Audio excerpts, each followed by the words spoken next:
So you're welcome to another edition of the program Inside Crossover. So today we'll be looking at certain critical issues regarding the Senator Bassey Edet administration and of course the direction of things for Cross River State as a whole. And I have you with me, High Chief Higgins Peters. You're welcome to the program. Thank you. Hi, so Chief Higgins, 100 days after, few months after, we are in the season of sweetness. What's your take? What is the direction of things like? How well do you think this administration is doing? Well, his efforts and implementations are open to everybody to see. And people that cannot see, feels it. I think for every commitment he has given to perseverance during his campaigns, people are seeing it being gradually implemented. Like you say, it's just, you said 100 days, I shall say 6 months because I cannot count the days. So within 6 months, governance is gradual. Taking over from a point where probably you had no proper transition notes and all that, even if you had a proper transition note, you are bound by the fact that you were supposed to go through the handing over note, design your policies around what you were handed over and before you start progressing. So I think so far, for the 6 months I know, he has done very well. Because you can see the influx of interest, investments, people, everybody. Cross River State now has become, a place of interest to almost every investor, both international and domestic investors. So I think for me, out of 100 for now, for the 6 months, I'll give him 85. 85, wow, that's amazing. Alright, so we've had the rating 85 out of 100. Alright, so let's look at this the investment team that you hosted recently in Calaba. What was that all about? And then what are they actually bringing to the table in this government? Well, I don't want the fact that I hosted the investors to a dinner to be taken as a fact that I invited the investors. Okay. I did not invite the investors. Okay. The investors came to pay courtesy call, and to look at potentials of investment, in the state. And they paid courtesy call to the state government, the governor. As it were, it was the governor and his team that invited them. Okay. And of course, I am not part of government. I am just a stakeholder in the state. Right.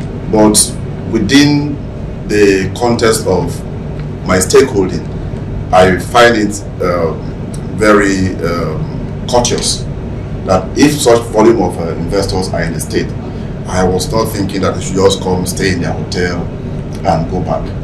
So I don't know what the state had done with them, if they had hosted them or not. I just came, on my normal visit to the state. So I took the advantage, of giving them and hosting them to the hospitality of Cross River, not just about me.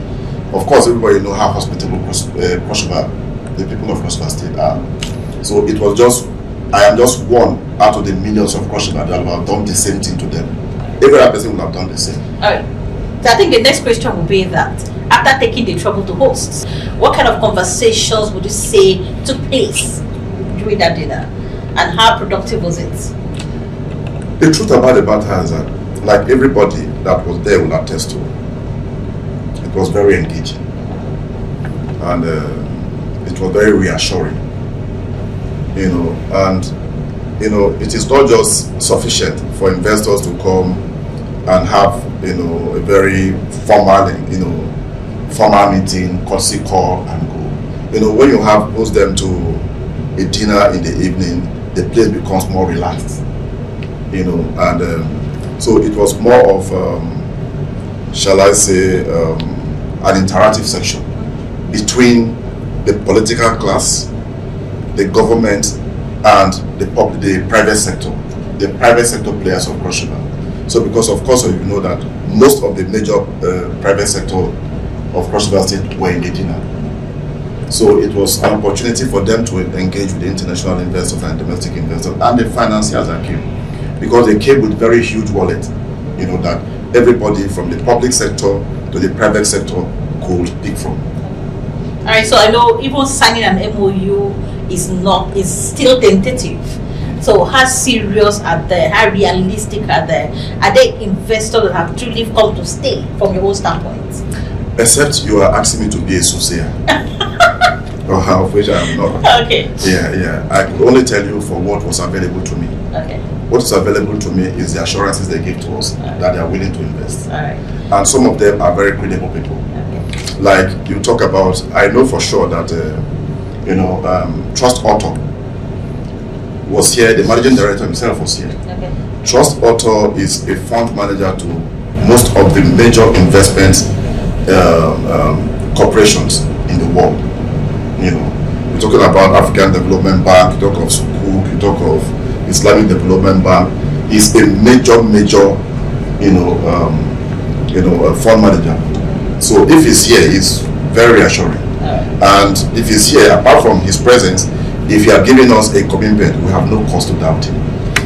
But the point again, most of to assess financing requires guidelines.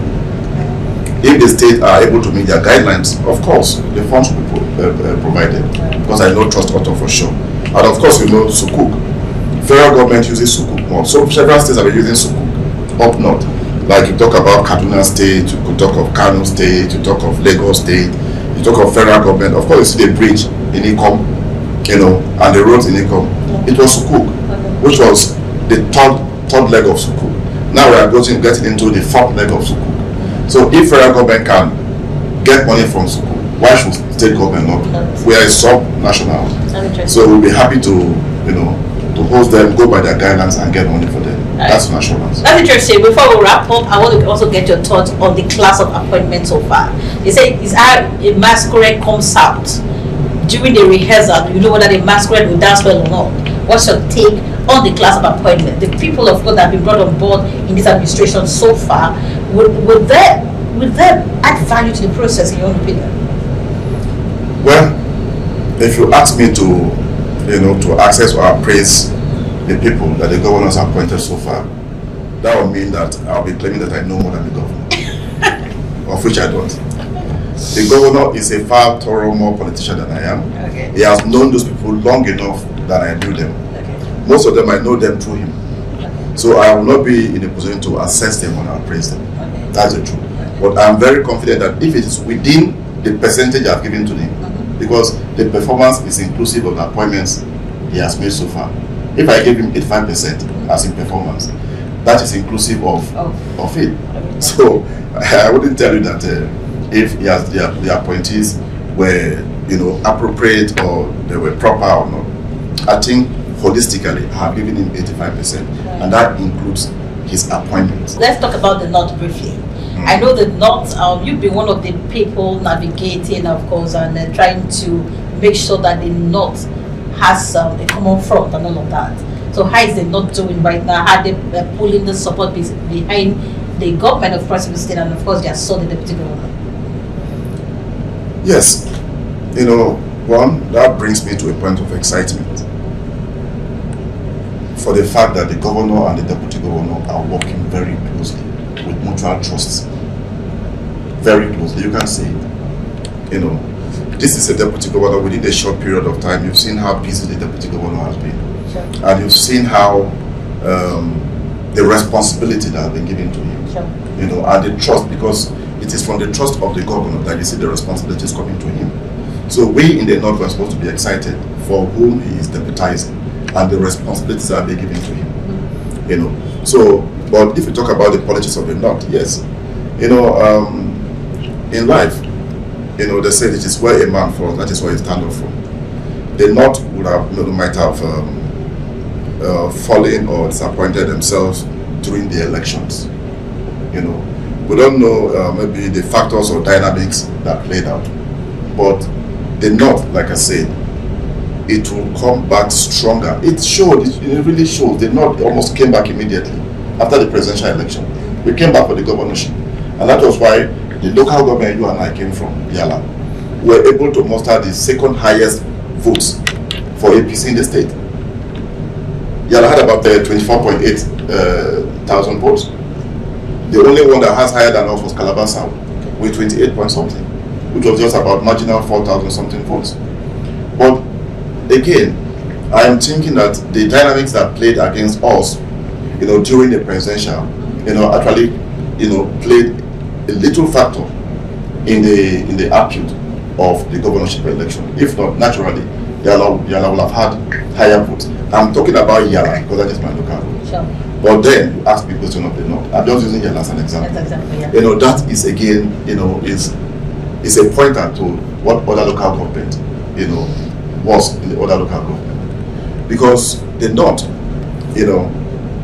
is one of the most united, to me, probably because I have not been long in politics, probably politics practically is not my calling. So, but my perception is that the North is more united, much more united than some other senatorial districts that I've seen and the things I've seen. So if the North had faltered in any form, the North will come back stronger than it was. And it is building up. The momentum is building up. All right. So finally, I want you to make a statement on the biggest brand in Africa, Carnival Calaba, and of course the 32 days of excitement, non-stop entertainment. I know the whole world cannot wait, and you are one of the critical stakeholders. You're part of this administration. The governor himself is very excited. I know. So, what do you have to say about the upcoming 32 days of fun? Well, Beatrice. Okay, bringing your friends. Beatrice, you see, the moment you mention Carnival, you say that I had a smile on my face.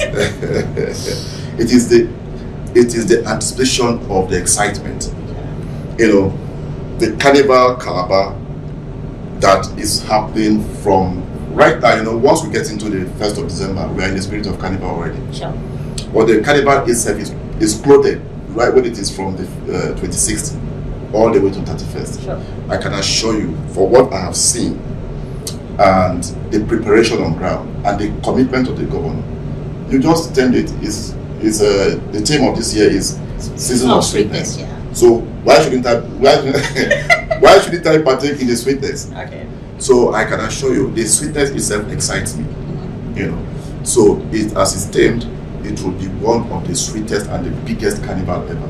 And I'm expecting that everybody that wants to be where it is Christmas, the only spot to be for this year is Cross River. Yes. Because it's not just about carnival. It will be Christmas in Calaba. Yes. All right. So please, to the people of Cross River who are watching, what is your last message to them? The people of Cross River that are watching, I will ask that please, we should all stand up to make our state greater than it has ever been. And we should please be as supportive as this government as we can ever be. We have tried, we have been patient, from one government to the other. But it is time for us to stand up, hold our hands, be united, and build our state stronger than this government ever made it. Because this government will go, another government will still come. The state remains ours. So we'll make it stronger for us. It is not just stronger for the government, it's stronger for us, the people of Russia. Alright, so if you're just joining us, the program remains Inside Cross River. You've heard from High Chief Peter Higgins, and of course he has told you everything you needed to know about his own standpoint regarding the government, the Carnival Calaba, the 32 days of festival, and everything surrounding the Senator Bassey, the Edet administration, whom he has rated the process 85%, and that is very, very high. For me, I would say this is the time for us to collapse and support. This is not the time to be reactive, it's the time for us to be proactive. It is time for us to support the process. If you are in any other city from 30th to 31st of December, 30th of November to 31st of December, if you're not in Calaba, you're in the wrong city. We are inviting you to come and be a part of the Season of Sweetness in Cross River. My name is Akbala. I'll see you some other time in another thought-provoking edition of the program. Bye-bye.